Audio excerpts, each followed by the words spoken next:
Good morning बच्चों, कैसे हैं आप सब। देखो, ऑलमोस्ट हमारा चैप्टर जो है फिनिश हो चुका है, 99% कंप्लीट हो चुका है। कुछ इम्पोर्टेंट इनिशिएटिव लिए गए थे बेटा नेचुरल रिसोर्सेज को बचाने के लिए, कि जो नेचुरल रिसोर्सेज है वो क्या होते हैं बेटा, नॉन रिन्यूएबल होते हैं और एग्जॉस्टिबल होते हैं। तो उन्हें बचाया कैसे जाए, एक बार वो खत्म हो जाएंगे तो ऐसा तो है नहीं हम उसे दोबारा पैदा कर सकते हैं, क्योंकि वो तो नेचुरल सोर्सेज है। नेचुरल सोर्सेज जो खुद नेचर ने पैदा किए हैं अपने आप, तो हम तो कुछ उसमें अपना इन्वॉल्वमेंट करके उन्हें बना नहीं सकते। ऐसा तो है नहीं हम पेट्रोलियम बनाने लग जाए, ऐसा तो है नहीं हम कोल बनाने लग जाए। और अगर बनाएंगे भी सही तो बेटा मिलियंस ऑफ ईयर्स लग जाएंगे, क्योंकि बनने में मिलियंस ऑफ ईयर्स ही लगे हैं उनको। और एक बार वो नेचर से बन चुके हैं, देन हम उसे क्या कर रहे हैं, एक्सट्रैक्ट कर रहे हैं और उसी से हमारा काम चल रहा है। पर बेटा साइंटिस्ट ने जो इन्वेंशन किए, नई नई जो उनपे वो रिसर्च कर रहे हैं और वो देख रहे हैं कि जो नेचुरल रिसोर्सेज हैं वो क्या है, हमारे पास लिमिटेड क्वांटिटी में है। कैसे हैं, लिमिटेड क्वांटिटी में। अगर हम उसका जरूरत से ज्यादा यूज करेंगे तो क्या होगा, आने वाले कुछ ईयर्स में जो हमारे पास नेचुरल रिसोर्सेज हैं वो डिप्लीट होते जाएंगे, खत्म होते जा रहे हैं और खत्म होने की पॉसिबिलिटी पूरी है। तो कुछ इनिशिएटिव लिए गए गवर्नमेंट के द्वारा कि आप क्या करो, नेचुरल रिसोर्सेज को क्या करो, किस तरीके से यूज करो आप, ताकि हम क्या कर सकें, उसे बचा सकें, लंबे समय तक हम उसे चला सकें। तो कुछ इनिशिएटिव आज हम लेके आए आपके लिए। देखो, फर्स्ट इनिशिएटिव क्या था बेटा कि fossil fuels are exhaustible and takes millions of years to renew themselves. जो फॉसिल फ्यूल्स होते हैं हमारे पास, जैसे कोल हो गया, पेट्रोलियम हो गया, नेचुरल गैस हो गया, हमने जब इनका फॉर्मेशन देखा था बेटा तो हमें याद है कि देखो जो कोल बन रहा था वो तो क्या बन रहा था, ऊपर वाली सरफेस पे बन रहा था, डेड प्लांट्स एंड एनिमल से बन रहा था। पर सी में जो बन रहा था पेट्रोलियम और नेचुरल गैस, वो किससे बन रहा था, जो एक्वेटिक एनिमल्स थे एंड प्लांट्स थे उनके ऑर्गेनिज्म से बन रहा था। मिलियंस ऑफ ईयर्स लगे उसे बनने में बेटा। तो एक बहुत लंबा प्रोसेस है फॉसिल फ्यूल्स। और क्या होते हैं, एग्जॉस्टिबल होते हैं, एक बार खत्म हो गए तो दोबारा हम बना नहीं सकते हैं। बात समझ आ रही है। सो हम इसे क्या कर सकते हैं, रिन्यू नहीं कर सकते, या करें तो मिलियंस ऑफ ईयर्स लग जाएंगे, तब तक के फिर जनरेशन क्या करेगी, कैसे अपना काम पूरा करेगी बेटा। Therefore, it is our prime responsibility to use these fuels sustainably.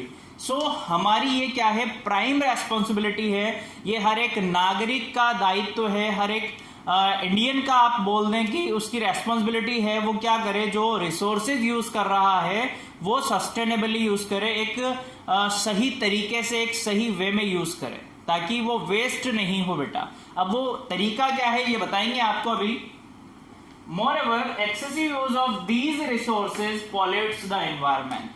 इसके अलावा क्या हो रहा है, अगर आप ज्यादा यूज कर रहे हैं तो जो फॉसिल फ्यूल्स है वो एनवायरमेंट को भी पॉल्यूट करते हैं। Are you getting my point. अगर आप ज्यादा कोल बर्न करोगे तो धुआं होगा बेटा। धुएं में क्या होती है, कार्बन डाइऑक्साइड, कार्बन जा रहा है तो पॉल्यूशन होगा। ज्यादा डीजल यूज करोगे, ज्यादा पेट्रोल यूज करोगे, गाड़ियां चलाओगे, खूब सारी गैस निकलती है उसमें से भी हानिकारक, तो क्या हो रहा है, पॉल्यूशन हो रहा है एक तरीके से एक्सेसिव यूज होने पर। सो जितना कम हो सके उतना कम यूज करें ताकि हम इसे बचा सकें। Burning of excess carbon content fuels leads to air pollution which in turn has chain of adverse effect associated with it like global warming, acid rain etcetera. ठीक है, बता दिया इन्होंने कि अगर आप ज्यादा कार्बन के जो कंपाउंड्स हैं उन्हें आप यूज करते हो, बर्न करोगे, तो क्या होगा, एक्सेस क्वांटिटी में गैसेस रिलीज होंगी नेचर में, जो कारण बन रही हैं, जो रीजन है नेचर में, जो जो हमें प्राकृतिक आपदाएं देखने को मिलती हैं उसका रीजन है बेटा। जैसे ग्लोबल वार्मिंग मिल रहा है आपको, ओजोन लेयर डिप्लीट होती जा रही थी पहले, अभी लॉकडाउन की वजह से सब कुछ एकदम रुक गया। पूरी दुनिया में रुकना पॉसिबल था बेटा, पर लॉकडाउन की वजह से, ये महामारी की वजह से सब रुक गया। तो जो ओजोन लेयर थी, जब गैसेस निकली नहीं पूरी तरीके से तो क्या हुआ, गैसेस जब निकली नहीं बाहर तो सराउंडिंग कैसा हो गया, साफ हो गया, ओजोन लेयर जुड़ने लग गई, है ना। तो देखो, इसका यूज करने से हमें मना किया है कि ज्यादा आप यूज मत करो, एयर पोल्यूशन भी हो रहा है, एसिड रेन हो रही है, गैसेस निकल रही है हानिकारक, तो क्या होगा, एसिड रेन का कोज पैदा हो रहा है। तो अगर आप कम यूज करेंगे तो ना गैसेस निकलेंगी इन्वायरमेंट में, ना एसिड रेन होने की पॉसिबिलिटी होगी। एसिड रेन ऐसी रेन होती है जब गैसेस होती है नेचर में बेटा, सल्फर डाइऑक्साइड, कार्बन डाइऑक्साइड, वो वाटर वेपर के साथ मिलके एसिड बना लेती हैं, सल्फ्यूरिक एसिड, कार्बोनिक एसिड, और ये जो रेन जहां पर होती है वहां पर बहुत ज्यादा नुकसान होता है। ना वहां पर खेती होती है, ना वहां पर अच्छी हवा चलती है, पॉल्यूशन ही हो जाता है, बहुत सारी बीमारियां पैदा हो जाती है जहां एसिड रेन होता है। तो उस चीज से बचना हमें चाहिए, ठीक है। अब इसके लिए कौन इनिशिएटिव उठा रहा है बेटा? एक कंपनी है इंडिया की, गवर्नमेंट कंपनी है अपनी, इंडियन गवर्नमेंट कंपनी। कौन सी है? Petroleum conservation research association. क्या है बेटा? पेट्रोलियम कंजर्वेशन रिसर्च एसोसिएशन एक इनिशिएटिव उठा रहा है जिसकी फुल शॉर्ट फॉर्म क्या है? पीसीआरए। क्या है? पीसीआरए एक इनिशिएटिव ले रहा है बेटा। Is a non profit national government agency. कैसी एजेंसी है? नॉन प्रॉफिट, यानी ऐसा नहीं है कि प्रॉफिट के वे में जाके अब लोगों को सचेत करने के लिए। आपने देखा होगा कि जब हम कभी फ्लाईओवर से उतरते हैं या रोड पे बहुत सारी एक वेन खड़ी होती है ओमनी, उसमें हम क्या कराते हैं? प्रदूषण चेक कराते हैं, पोल्यूशन चेक करने के लिए वैन खड़ी होती है ना। तो ये कौन कर रहा है इनिशिएटिव? कौन दे रहा है हमें? इंडियन गवर्नमेंट दे रही है, जो एक नॉन प्रॉफिटेबल कंपनी है ना। एफेंस्ड endorsing every recommending policies and tactics for conservation of petroleum targeted at descending extensive requirement of oil.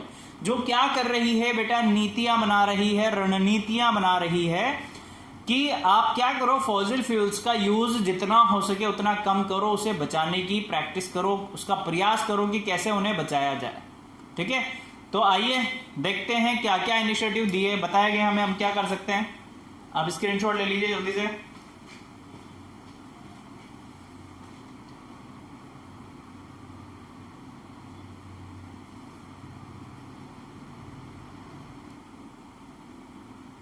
देखो बच्चों, जो एडवाइस दी गई थी पीसीआरए ने, पेट्रोलियम कंजर्वेशन रिसोर्सेज एसोसिएशन ने हमें क्या एडवाइस दी थी वो देखो जरा। क्या थी बेटा?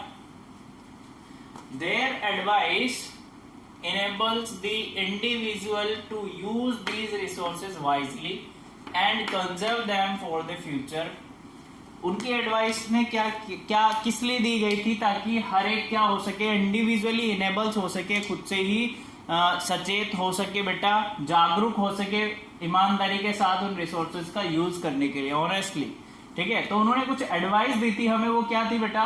कि drive at a constant and moderate speed. हमेशा जब ड्राइव कर रहे हो आप, चाहे बाइक चलाओ, कार चला रहे हो, ट्रक चला रहे हो, कुछ भी चला रहे हो, एक मॉडरेट स्पीड से आप चलो, ड्राइव सही तरीके से आप करो। ऐसा नहीं आप भगाए जा रहे हो, बहुत सारा पॉल्यूशन होता है, उसकी वजह से भी गैसेस निकलती है उसमें से, है ना। Turn off the engine at traffic lights और whenever you have to wait for a while. अपना इंजन क्या करो बेटा? बंद कर दो। देखो, दो फायदे इंजन बंद करने के। कई बार आपने देखा होगा ट्रैफिक में होते हैं कोई लोग, गाड़ी खड़ी ऑन करके चल लो बैठे हैं, है ना, ऑन हो रही है इनकी गाड़ी, रेस खींचे जा रहे हैं, भूर भूर करे ही जा रहे हैं, तो बहुत सारी पॉइजनस गैसेस निकलती हैं। इसलिए हमें वो क्या सजेस्ट करता है कि आप अपनी गाड़ी ऑफ कर दो। गाड़ी ऑफ करोगे तो बेटा देखो, पेट्रोल डीजल भी बचेगा आपकी गाड़ी का और पॉल्यूशन भी नहीं होगा, दो फायदे। तो वो चीज करना है हमें ना। Regularly check your tyre pressure. Tyre का प्रेशर रेगुलरली चेक करो कि कम तो नहीं होगा, कम हो गया तो ज्यादा, कम हो जाएगा तो ज्यादा एनर्जी की रिक्वायरमेंट होगी, ज्यादा पेट्रोल जाएगा। और मेंटेनेंस कराते रहो टाइम टू टाइम, सर्विस करवाते रहो गाड़ी की, जिससे क्या होगा, ज्यादा पॉइजनस गैसेस नहीं निकलेंगी, ठीक है। तो ये सजेस्ट करता है हमें। चलो अब एक इंपॉर्टेंट क्वेश्चन है, why should we conserve the natural resources. हम नेचुरल रिसोर्सेज को क्यों बचाएं, क्यों कंजर्व करें? तो उसके पीछे एक बहुत बड़ा रीजन है, ये आप लोगों को पता है, नहीं करोगे तो खत्म हो जाएगा और आने वाली जनरेशन क्या करेगी फिर। अपन ने देख लिया पानी होता है, अपन ने देख लिया कोल होता है, अपन ने देख लिया पेट्रोल होता है, डीजल होता है, पर अगर हम इसी तरीके से यूज करते रहेंगे ना बच्चों, तो आने वाली जनरेशन नहीं देख पाएगी, वो सिर्फ नाम सुनेगी कि ऐसा भी कुछ होता था क्या, ठीक है। तो हमें क्या करना है? कंजर्व करना है। क्यों करना है? देखो, as we know that nature provides all the basic needs which are necessary to us. Nature ने हमें हर वो चीज दी है जो हमारी बेसिक नीड्स है, हमारी जरूरत है, सब कुछ दिया है हमें नेचर ने, ठीक है। But we are over exploiting और ओवर यूजिंग दीज रिसोर्सेज। पर हम क्या है बेटा? हम नालायक हैं, हम क्या करते हैं, नेचर ने हमें जो दिया है वो तो दिया ही है, हम क्या चाहते हैं, हम ये भी यूज कर ले, वो भी यूज कर ले, सब कुछ हम ही यूज कर ले, हम लिमिटेड कुछ यूज नहीं करते हैं, है ना। ये हमारी गंदी आदत होती है ह्यूमन बीइंग्स की। तो if we go on over exploiting, अगर हम ज्यादा से ज्यादा यूज करने पे जाएंगे बेटा, there will be no more resources available in the future. क्या होगा, आगे कुछ यूज ही नहीं बचेगा, फ्यूचर में कुछ बचेगा ही नहीं, रिसोर्सेज ही नहीं होगा कोई सा। ज्यादा कोल यूज करोगे, नए नए जनरेशन पावर प्लांट बनाए जा रहे हैं, कोल बे इंतहाई यूज किया जा रहा है, क्यों करें हम यूज, आगे जनरेशन के लिए कुछ बचेगा ही नहीं। So there is an urgent and need to conserve the nature here some needs। बहुत ज्यादा जरूरत है हमें बचाने की नेचुरल रिसोर्सेज को। तो क्या करो, देखो, to maintain ecological balance for supporting life, ecological balance बनाने के लिए, अपना वातावरण सही बनाने के लिए, किसके लिए, सपोर्टिंग लाइफ, लाइफ को सपोर्ट करने के लिए हमें क्या करना चाहिए, मेंटेन करके रखना चाहिए, बैलेंस करके रखना चाहिए। To preserve different types of biodiversity, biodiversity different types की, उसे बचाने के लिए हमें क्या करना चाहिए, रिसोर्सेज का लिमिटेड यूज करना चाहिए। To preserve the natural resources for the present and future generation, हमें जो नेचुरल रिसोर्सेज हैं उन्हें बचाना चाहिए, भविष्य के लिए भी और प्रेजेंट टाइम के लिए भी, फ्यूचर के लिए भी, और अभी जो चल रहा है टाइम उसके लिए भी हमें बचाना चाहिए। तो हमारा क्वेश्चन यही था बेटा कि why should we conserve the natural resources, हमें क्यों बचाना चाहिए, तो हमने ये आंसर देख लिया। आई होप आपको जो एडवाइस दी गई थी पीसीआरए ने वो समझ में आई होगी बेटा, और उम्मीद करता हूं कि आप लोग अपने फैमिली मेंबर से बोलेंगे फॉलो करने के लिए, और आप सब भी फॉलो करेंगे, क्योंकि बेटा एक इंसान अगर फॉलो करेगा तभी तो हम सब लोग मिलकर फॉलो कर पाएंगे और हम नेचुरल रिसोर्सेज को बचा पाएंगे। अगर मैं सोच लूं कि नहीं, मैं करने से थोड़ी होगा काम, कुछ थोड़ी होगा देश का, पर मैं करूंगा, मेरे को देख के 10 लोग और करेंगे, फिर उनसे और लोग जागरूक होंगे। तो यही करना है बेटा, और हमें क्या बचाना है, नेचुरल रिसोर्सेज को बचाना है। ओके, तो आज हमारा चैप्टर खत्म होता है। नेक्स्ट टाइम जब भी मिलेंगे हम न्यू चैप्टर स्टार्ट करेंगे। Thank you so much, keep learning, bye.